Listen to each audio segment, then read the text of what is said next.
I thought it might be quite helpful today to say a bit about two things, really. One is where the Labour Party is on the EU at the moment, and particularly about a referendum. And then secondly, to say something about what I think would happen if there was a referendum, and in particular, what the outcome might be depending on what the options put to the electorate at the time of the referendum actually were. Now, if you look first of all at the Labour Party is on the whole much more pro-EU than the electorate at large.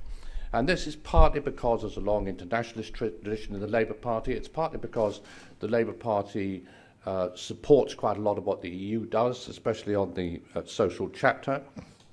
And it's partly because of all the changes there were in the 1990s when Neil Kinnock became the leader of the Labour Party. So the Labour Party on the whole is very much inclined to want to stay in the European Union. And the main reason why the Labour Party has not committed itself to having a referendum during the Parliament coming up for the Miliband-led government in 2015, which I must say I think looks quite likely, is for all the sort of standard reasons that this would be a distraction from other urgent priorities, that this would absorb a lot of time and energy when there's lots of other things to do. And you can understand to some extent the strength of these arguments. But I must say my own perception is that not having a referendum in the Labour Party manifesto is not good tactics for the Labour Party and not good strategy either.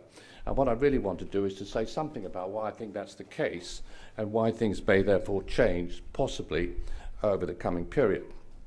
Now, what I think is also worth saying is that opposition to having a referendum is not universally the view of people in either the Labour Party or the trade union movement. The trade unions, actually, the big trade unions on the whole, are much more inclined to be in favour of having a referendum than the Labour Party is. But even within the Labour Party in the House of Commons, one of my other roles in life is I'm chair of an organisation called Labour for a Referendum. And we have 30 MPs signed up who are in favour of this. Now, not all of them by any manner of means are Eurosceptics. Some of them, about a third of them, are quite keen Europhiles. But they think that we need a referendum, partly for electoral reasons, but also for other reasons which I'm sure you'd have a lot of sympathy with here. You know, we've got to make up our minds sooner or later whether we're going to stay in the European Union and make a go of it, or whether they're going to come out. There's a long, long time since there's been any decisions put to the electorate on the EU. We need some democratic endorsement of it all.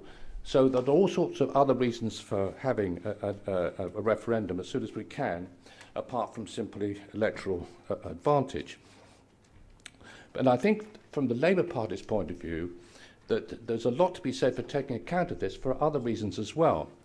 And let me run through what these are. If the Labour Party wants to stay in the European Union, which I think it does, then whether it's a good idea not to have a referendum in 2015 to 2020 may not be the right strategy to adopt. And I'll tell you why.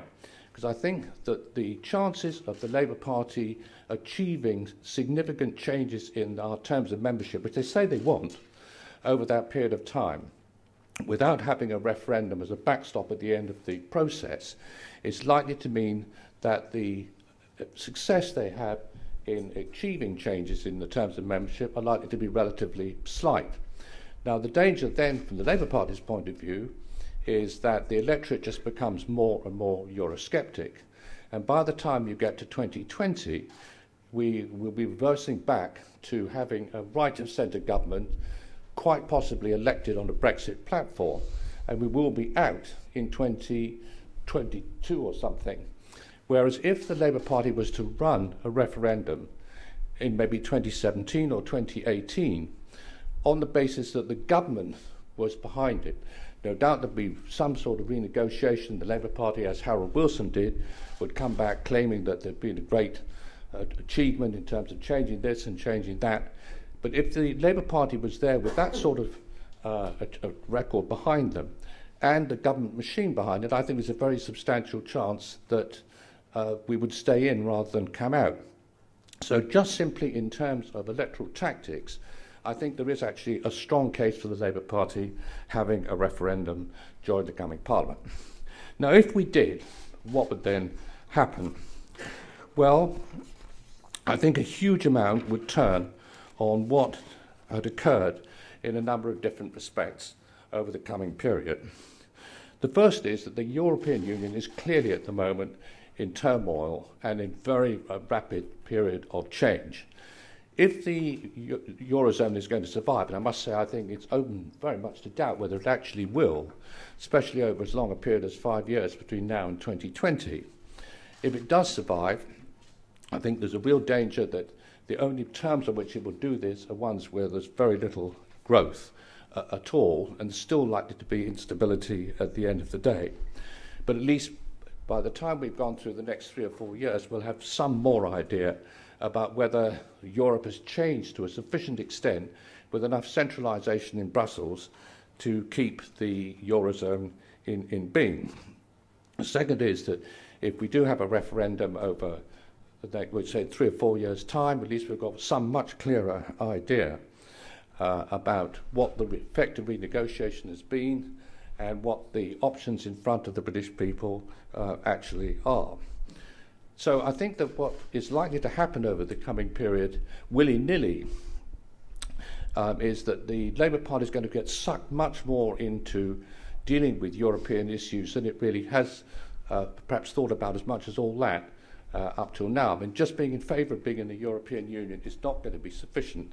There's going to be a tremendous amount of pressure on the Labour Party to deal with the rapidly changing European Union and to try and hold things together. Now, if there is then a referendum sometime during the next 5 years, which may well be the case, even if the Labour Party doesn't want one, I think it's just worth stressing this, that the position that the Labour Party has taken up now, this was in a speech that Ed Miliband gave a few months ago, there was actually quite a significant change there, because up till that point, the stance taken by the Labour Party was that there would be a referendum on the basis of the referendum lock arrangements which were already in place. That was the only basis that would be. And that sort of referendum would be on whether or not whatever changes were taking place were acceptable to the electorate. It wasn't going to be an in or out referendum. Now, what happened as a result of that speech that Ed Miliband made a few months ago was the situation changed.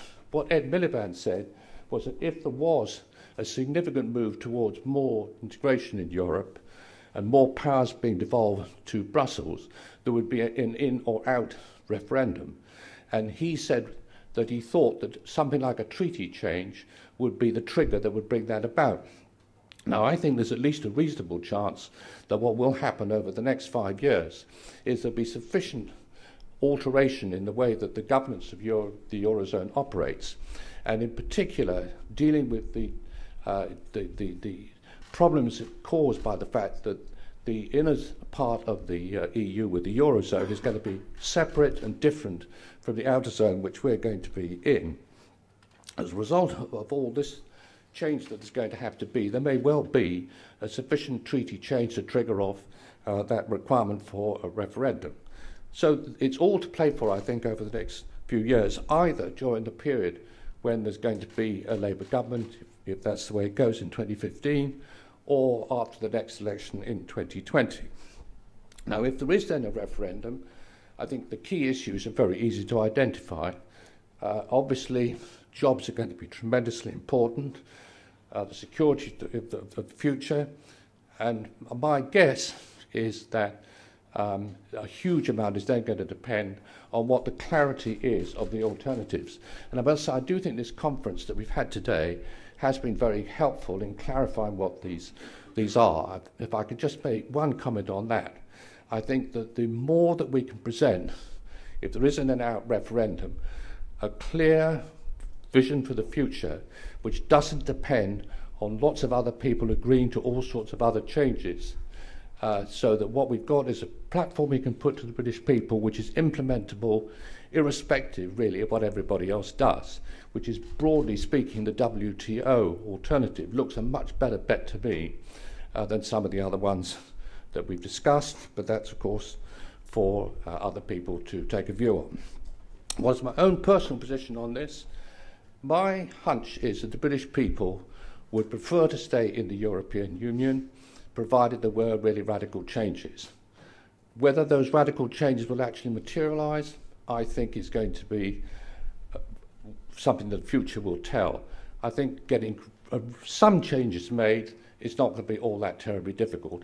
Getting really radical change made is going to be much harder, and we'll then have to come to a judgment about whether the changes that have been achieved are going to be sufficiently substantial to warrant staying in. And I think it's a very open question whether or not we would get there. But if we don't, my own personal view is that coming out of the European Union is not going to be the end of the world. On the contrary, I think it will present us with enormous opportunities to have a prosperous future. I think the comments that were made by our friend from Norway just now very much reflected in what happened in the UK when all the debate took place about the euro are extremely apposite. I think it's no reason to believe that we couldn't succeed on our own, but if we're going to get there, we do need clarity. We need a clear conception to put to the British people about what the future would be and how we would achieve it. And if that happens and the renegotiations don't work very well, that's the basis on which we have to go to the electorate on an out platform.